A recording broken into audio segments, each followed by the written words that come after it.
Good morning, Bethel of Mound, friends, families, and visitors. Good morning to this cold January morning. It is January 23rd, and why don't you join me in singing the Heart of Worship, and let's get back to worshiping God.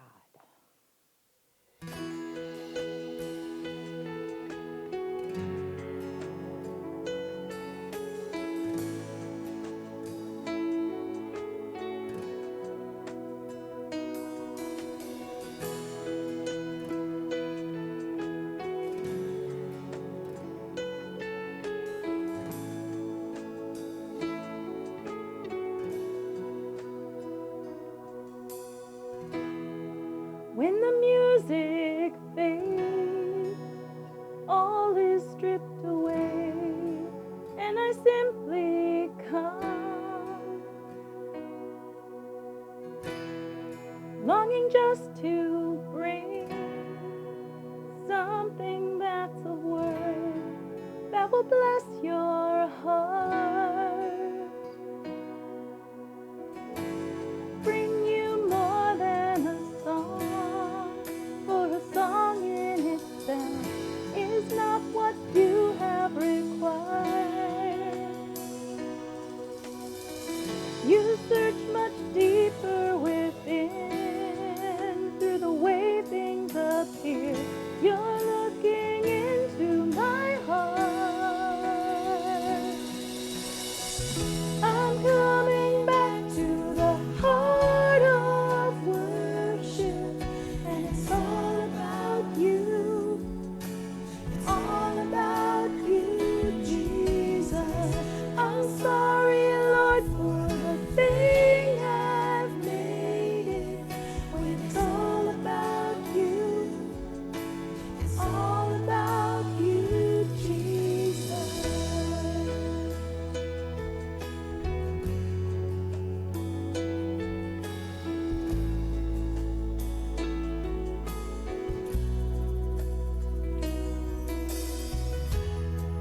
King of endless words, no one could express how much you deserve. Though I'm weak and poor, all I have is yours, every single breath. I'll bring you more than a song, for a song in itself is not what you have required. You search much deeper within, through the way things appear. You're looking into my heart.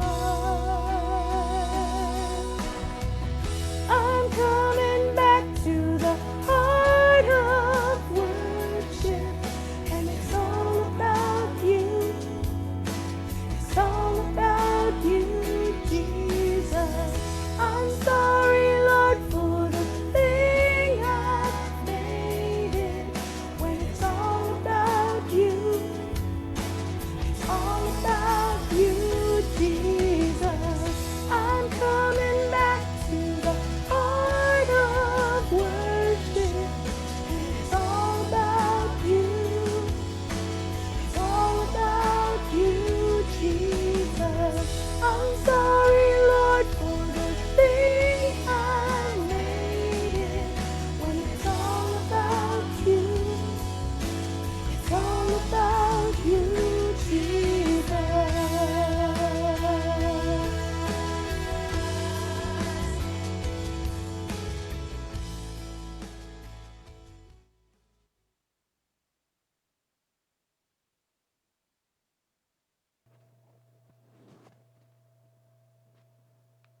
Hey, good morning, friends, families, and all of you out there in Facebook land. I'm Pastor Jim Beard here from the Bethel of Mound Church, welcoming you this day. I'm sort of watching the feed here in the Facebook feed there, and seeing how Faye and Lane are way down south. You know, you never know where people are tuning in from. They're in their winter quarters there, and it's not as cold as up here, so I'm not sure where you're tuning into, but it's below zero here in Minnesota, Sue, and it is. It was negative 15 in my car this Negative 15. Yep. Oh, goodness. We're glad you made it and that you're here to worship. And we've got, I think, a really good service. I think so too. I'm glad you came in, Yeah. and it's going to be good. We're in the midst of a series for Epiphany. Epiphany is this series that's all about surprises, because isn't that what an epiphany is? It's like, aha, an awakening, a new manifestation, if you want the big, the word for it, about how, God keeps surprising us with our own revelation about, hey, this is life, hey, this is who we are, hey, this is Jesus, and Jesus is God. Watch for these things today. This requires, though, that we have an open presence for God. You just got to be open to receive this and see this and recognize that God is everywhere, perhaps, in everything. But if you're like me, we're not always so open. And therefore it's, I guess maybe because we're not always open, that's why it's kind of surprising that when the presence of God does manifest itself in our midst, it can be like when we least expect it of all. When we least expect it, where we least expect where God will be showing up. Think on these things today. Part of the problem, I think, stems from some people's desire to maintain control. To put everything, including God, in a nice, neat box of what life should look like.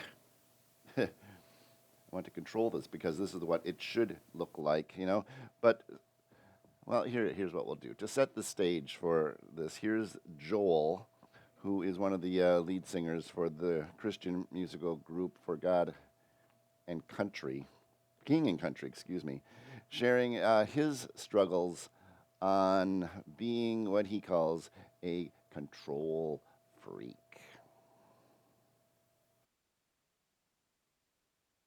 I am a recovering control freak. It's nice to meet you. So on a good day, that'll look like wanting to think ahead and try to make everyone feel comfortable, and it can serve you well in life as an artist and so on. On a bad day or in a pandemic, it can look like really striving and struggling to manipulate or contort yourself, myself, or God or others to fit into my own small box of what I think life or reality should look like. What it feels like when I feel a situation is out of control. You might not be able to relate to this, but I'll give you a behind-the-curtain look at what happens on stage. There's a lot of moving parts in our show. There's 8 of us on stage. There's physical automation. There's lighting. There's so many things. And there's so many things that can go wrong. And part of my task as a leader is to, hold the line and create an environment that people feel really seen and known and loved in these venues. But there's another part of it that is very logistical for me. And so when something professionally on stage does not meet an expectation for me, I have to really fight. And sometimes I don't get it right, but staying in the moment and present to the people and not getting so tied up in the fact that my expectation wasn't met or something didn't go right, that you literally lose the whole beauty of the moment. And I think in life, we can do a very similar thing when we're trying to maintain control. You can be in a relationship and there's someone right in front of you that you're meant to love and you're meant to be present for, but there was some expectation that wasn't met either by them or someone else. And when that expectation is not met, you immediately drop out of the moment. You're not present. You're just so focused on the thing that you can't control and that didn't pan out the way you thought it would, that you lose the very thing that's the most important, and that is presence and being with other people and seeing them and knowing them and understanding them.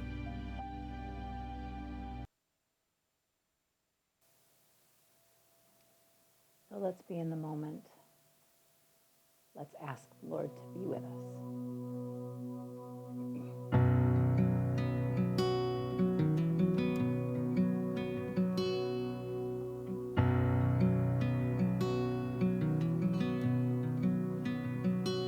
Lord, I come, I confess, bowing here, I find my rest. Without you, I fall apart. You're the one that guides my heart. Lord, I need you. Oh, I need you. Every hour I need you. My one defense, my righteousness. Oh God, how I need you.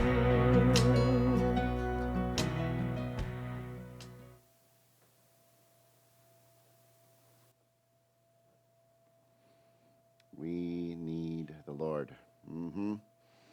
Lord, we need you. And it's amazing how many times, though, we keep requiring God to therefore answer our prayers in certain ways, isn't it? You better show up this way, or I'm not going to see you or feel you. Whereas I think God is always responding to every single prayer that we lift up. Lord, we need you. So, God and Jesus and Holy Spirit, I think, have been showing up in rather unexpected ways throughout the entire Bible, quite honestly. So when God shows up in a new way, like let's just go back 1 month here and talk about a baby being born in a manger in the town where he's not supposed to be. A surprise! My goodness, that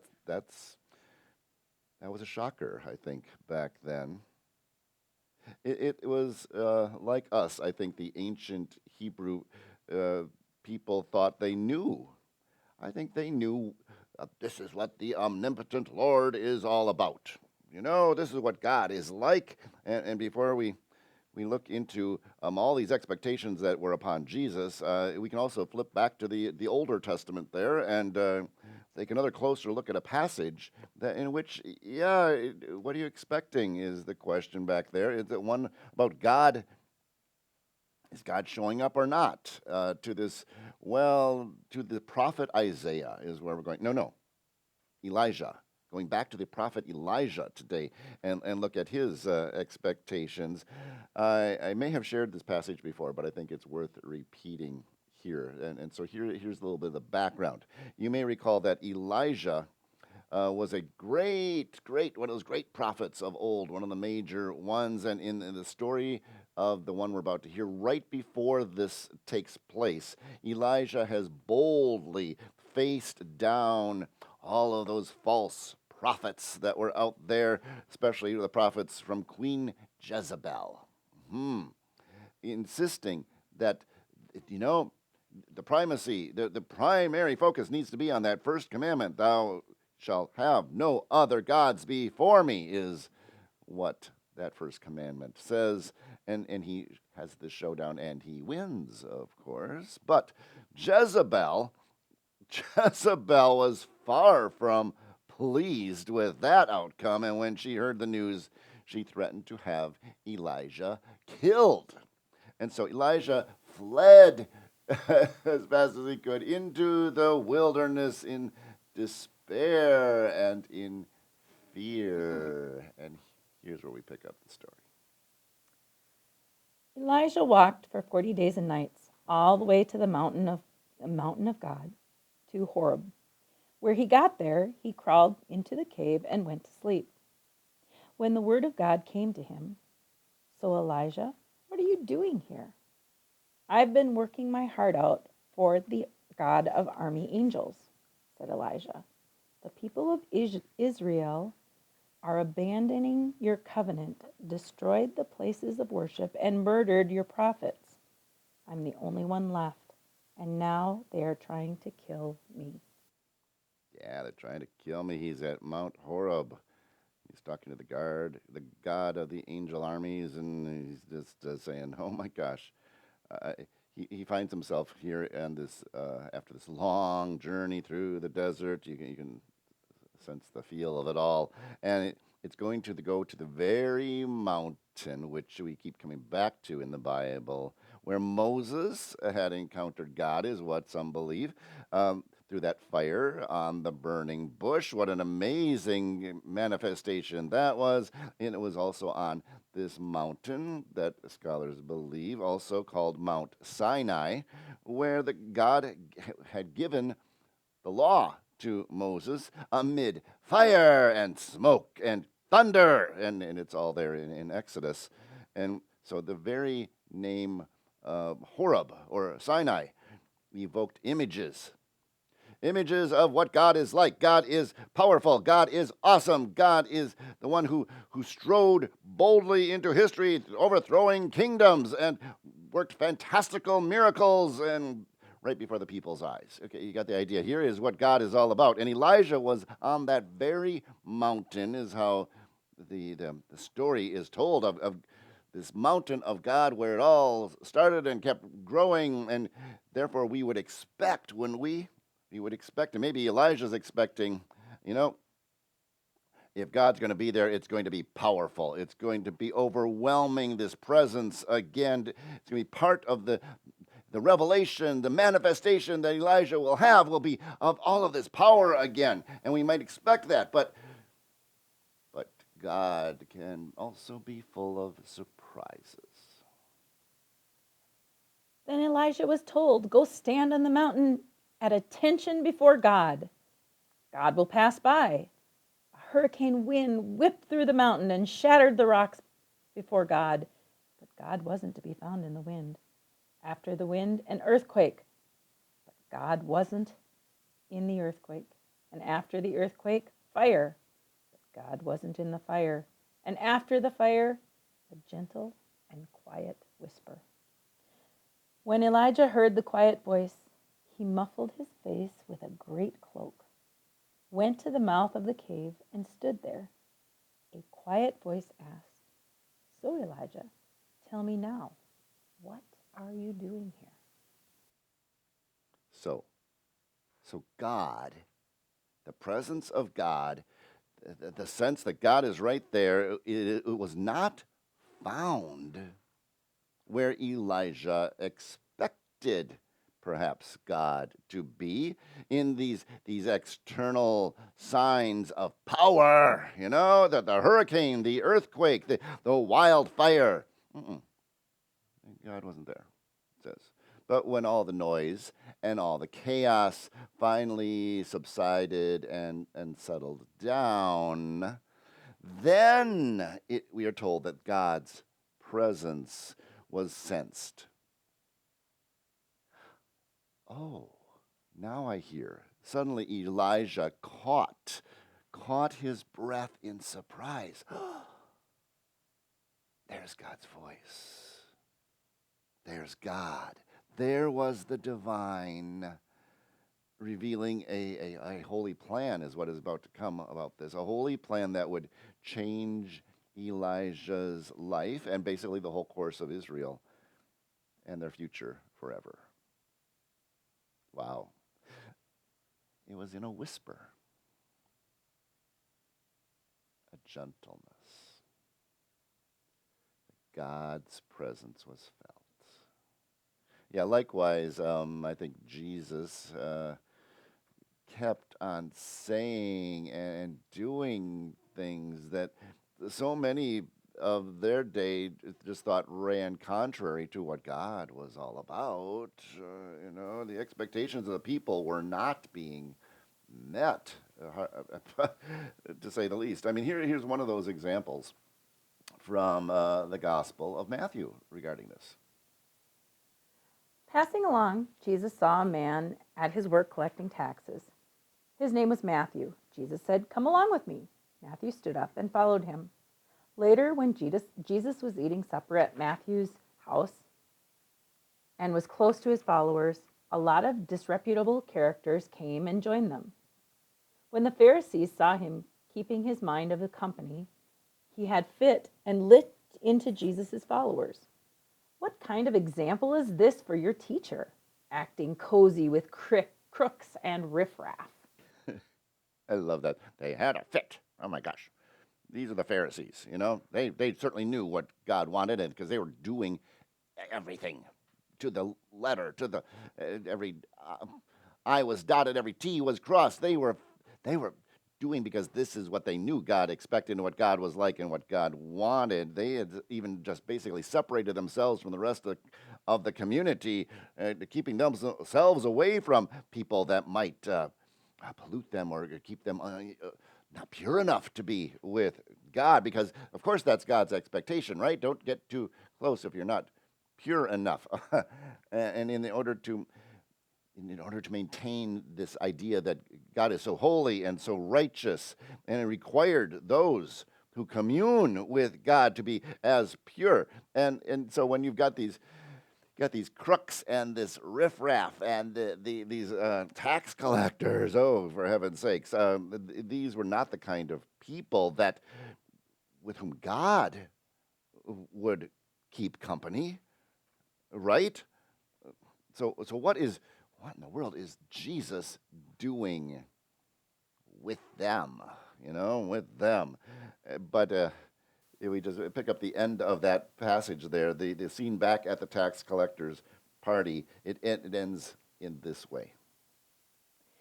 Jesus, overhearing, shot back, "Who needs a doctor, the healthy or the sick? Go figure out what the scripture means. I'm after mercy, not religion. I'm here to invite outsiders, not coddle insiders." Don't you love Jesus' comeback? I do. Why don't you expect God to be? Why don't you expect God to be here with them? Geez, I mean, after all, aren't they the ones who are the ones in most need? Those are the ones, Lord, I need you. We just sang about that. Well, what, you got to have your act all together and be perfect before God will come? What is they thinking is what Jesus is saying. Why would you think this is not where God would be? Seriously, maybe we should all consider this for ourselves. Think about this for just a minute. What if I, sent you off to find God, Jesus, the Holy One, and I told you, well, he's probably not going to be found where you expect always God to be found, with the people who he's going to be off maybe with the people who are unholy, repulsive, even. Oh my, how might you react if that is what you were told? That's where you're going to find God. The long-awaited Messiah is going to be hanging out with the town prostitute. It's going to be with the troubled teen on the edge of town, or with the bum on Skid Row. Really, if the divine were in situations, in places, in relationships that perhaps scared you, or upset you, or embarrassed you, would you still go? Would you go because you could encounter God there, or would you just assume, no, God can't be there? God would not be there. Sometimes these are the encounters which can be most surprising. There was a lady, a young mom actually, named Nancy Dahlberg, who once wrote this in a book that I have, which about her surprising encounter with God in a place she just never expected it to be. And so let me share her story with you right now.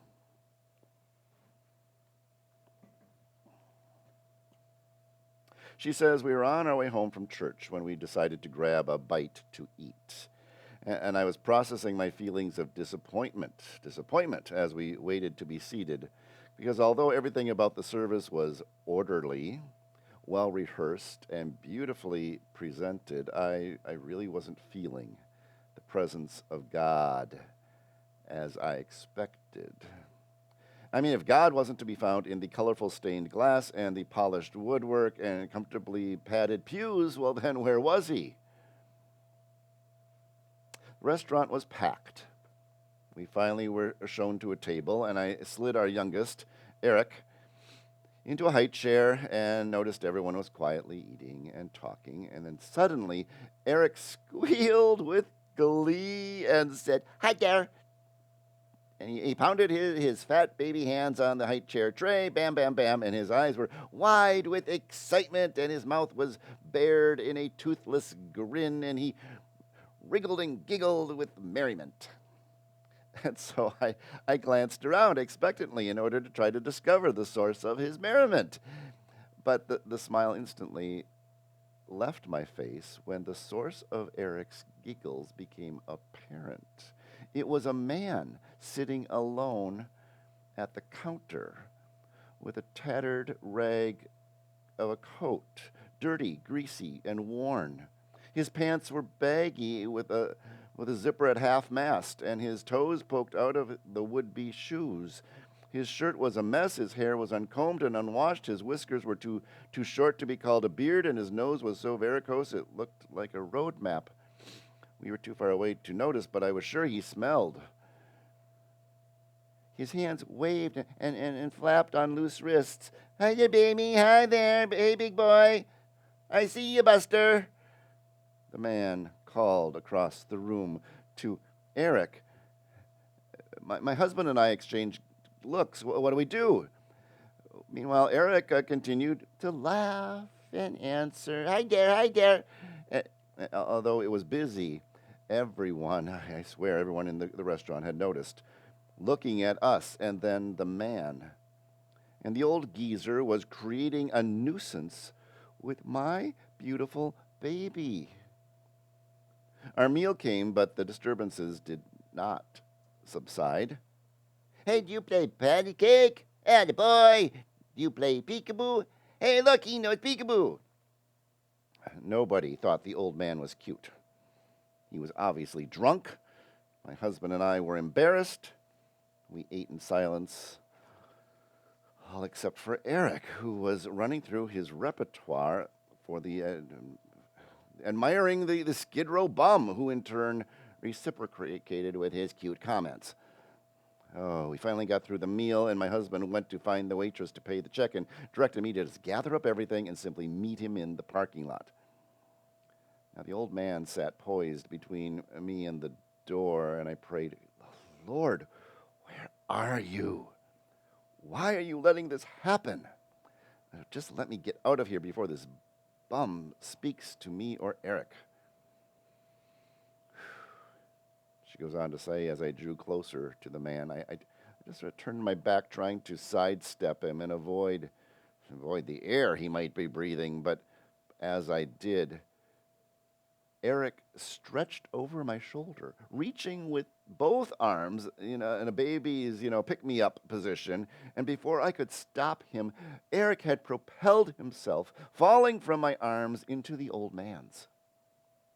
Suddenly, a very old, smelly man and a very young baby consummated their love relationship. Eric, in an act of total trust, love, and submission, laid his tiny head upon the man's ragged shoulder. The man closed his eyes, and I was shocked,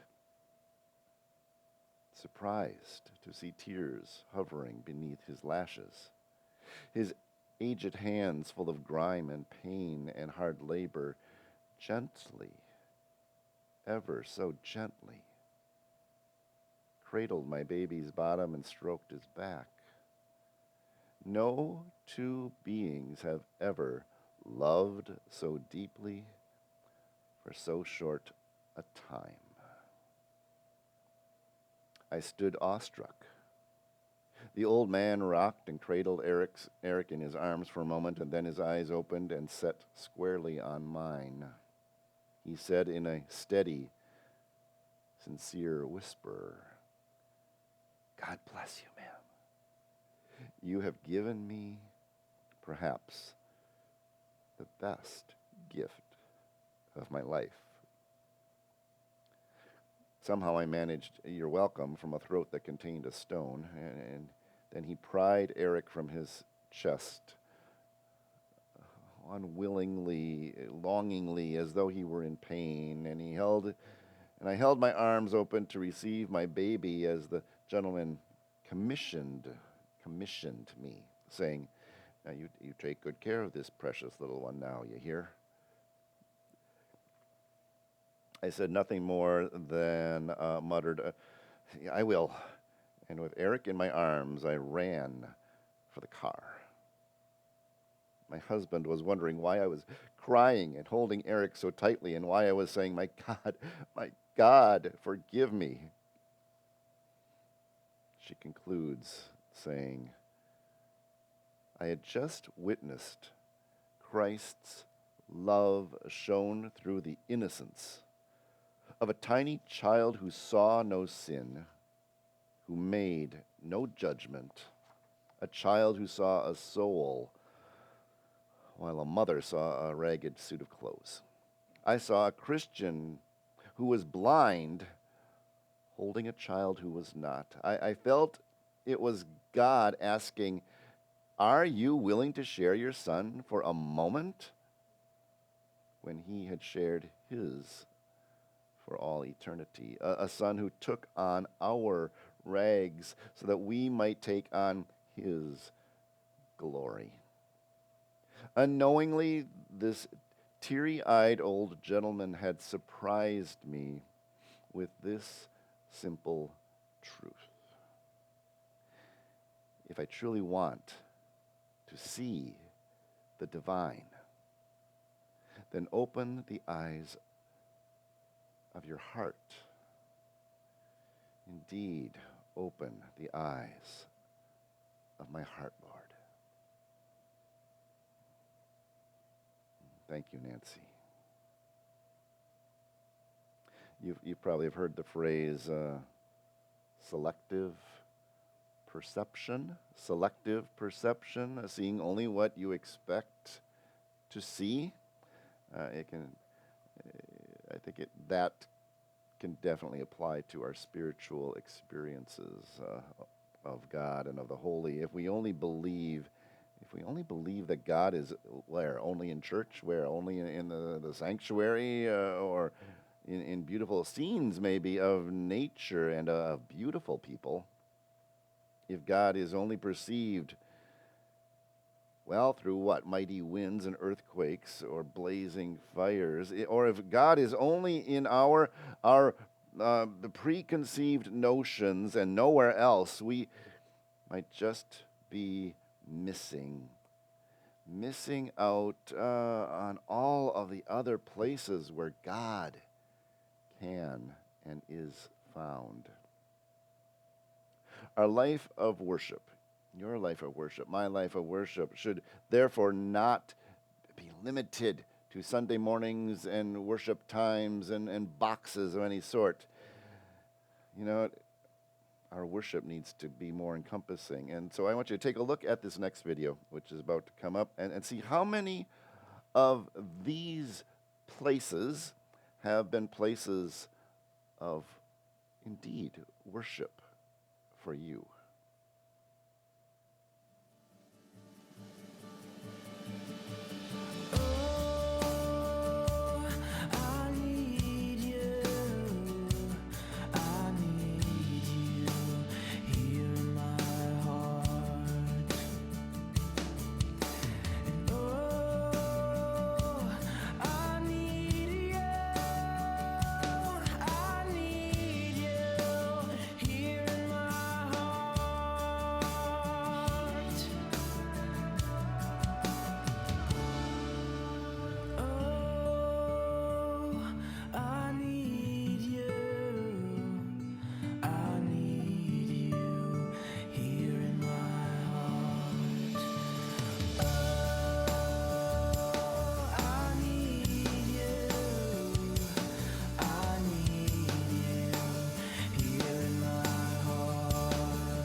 You know, sometimes you just have to be hit right here, right in the middle of the forehead. This last week was when God hit me right there. Was frantically cleaning my room, trying to get everything wiped down, get all the germs out of my room because I don't want any more sickness because there's so many kids that are getting sick. And I wear my mask all the time, and the kids are saying, "What? What are you saying?" But I'm wiping down the cupboards and the things, and all of a sudden I can hear the kids talking behind me, and I hear one of my students. Of course, you don't generally want to respond to this because it's school. Who's a Christian? And the first time he said it, I ignored it because you don't talk about that at school. But he said it again. And I felt God talking in the back of my head saying, are you or aren't you? So I turned around and I sat down at the table, and there were only 3 students in my room. And I said, if there's anybody in here that's uncomfortable with this conversation, you can go sit at your desk, you can leave, I'll write you a pass right now, but I'm going to sit down and I'm going to have this conversation with this young man because he wants to know. And I want to tell you that I am. And we had the best conversation ever about Christianity, about heaven, and he just wanted to know. He just had questions. And I said, I don't by any means know all the answers. And you might have to find other people and ask other people. But I want to tell you that I am, and I want to let you know that it's okay to talk about it with me if you want to. And it's okay to talk about with me here at school if you want me to. We got into some other conversations that were a little bit uncomfortable with other kids too, because they aren't comfortable talking about those things, but it was nice that he was able to say that and to ask that question, and for it to be in a place that was not expected. One of those places that I didn't even expect it to happen because it was school. And that's not one of those places that you're expecting to hear it. But I'm very happy that he asked me because that was my assignment, was to find it in an unexpected place. And it was in an unexpected place. And God really did. He just went right there. Okay, are you or aren't you? Because you're going to have to answer that question, because he's going to keep asking you until you answer it. So I'm really happy that happened. I think a lot of times I need those bricks to the head before that happens. So as we're thinking about how much we really need to focus on God and where we're looking for him, how we're looking for him, how we need to open our eyes to see him, open our ears, open our hearts, where we're looking. Are we looking at the people who already have him? Are we looking at the people who really need him? I think that's a lot of what today's lesson was about. I think a lot of times myself, I'm just looking at the people.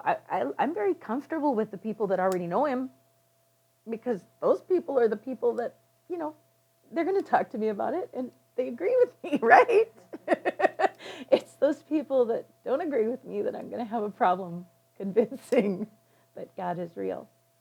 So I think that's where he's asking us to go, is to open our hearts and eyes and ears, to step out of that comfort box and ask those people that maybe aren't quite ready to open their hearts. So I know that in the next step here, we're going to be asking for some prayers, and we're going to ask God to just let him be here, have his presence right here with us, because surely everywhere in the world, every spot, every place, everywhere, the presence of God is here. And while you're doing that, there will be a link in the comments for your offering. But just listen to the words of this, and we will be praying the prayers of the people as well.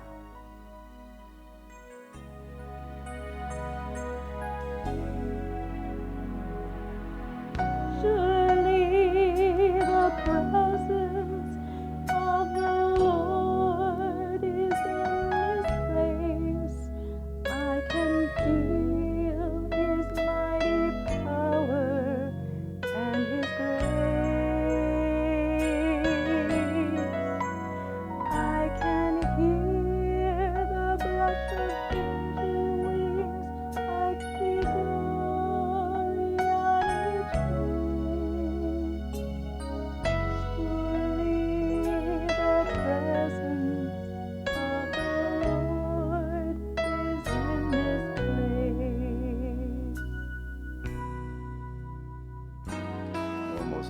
holy God and redeeming Christ. We are awed by your presence and seek to commune with you.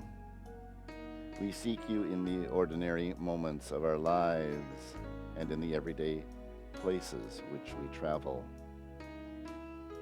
We seek you in far-off places and in new encounters, for you are there as well. And we seek you in the big, the loud, the strong, the powerful, but know that you may be in the gentle and quiet just as easily. Your presence, it knows no end.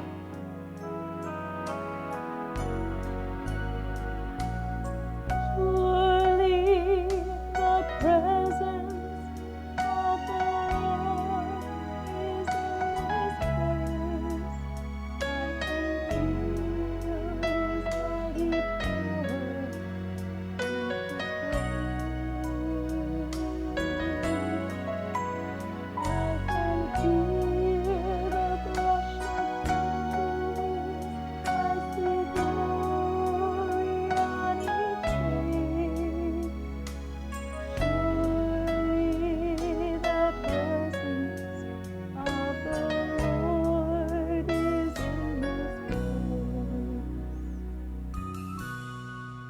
Surely, Lord, you are everywhere.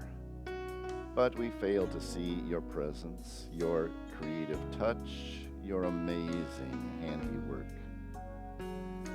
Your world is filled with endless diversity and a depth that goes beyond our understanding, from the tiniest of atoms to the unfathomable reaches of the universe. Forgive us for our short-sightedness, for our self-centered preoccupations, and for our desire to control more than we should. Most of all, help us to judge others less and to see the beautiful humanity which you have knit into one. Help us to see you in everyone and everything. The Lord is in this place. I can feel His mighty power and His grace. I can hear the brush of angel wings. I see glory on each face. Surely the presence of the Lord is in this place. Surely the presence of the Lord is in this place.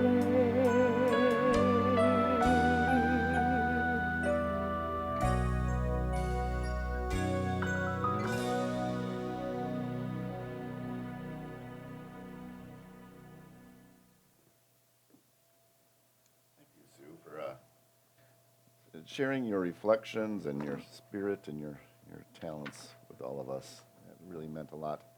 I think it's time, though, to probably send them out here with another Yes. assignment. Shall we It give is them? another assignment.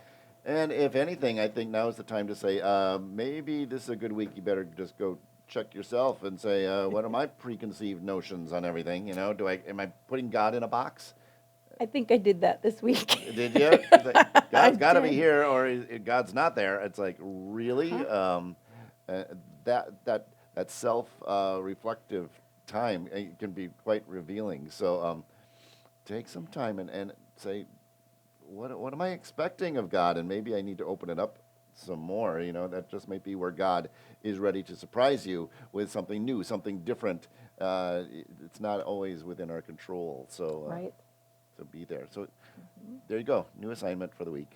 New assignment. Go take a look. I'm not sure if they have prayers out there to share, but we always welcome them, and I want to make sure you know that.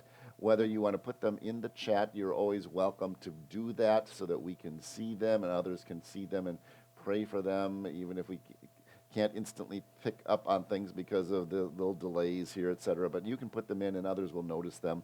Or if you want to call or email any of us here at church, especially me, I'm happy to share prayers with all of our online community as well. But make yourself known that way. We also have on our website the prayer page, which if you're signed onto that, you will also get the updates when other people post prayer requests. It's kind of, in our area here, we have something called Caring Bridge, in which you can also interact and post your prayers for the people. So this is kind of our way of being able to post back and forth. So we encourage you to be checking out the website and being part of the prayer community. That way it is open to all who wish to be a part of that. Well, so we have covered, surprise, I'm here. Surprise, I'm there. Surprise, I'm where I'm Least expected. least expected. You'd think I'd be done with surprises, huh? You would think so. This time, next week, it'll be a surprise.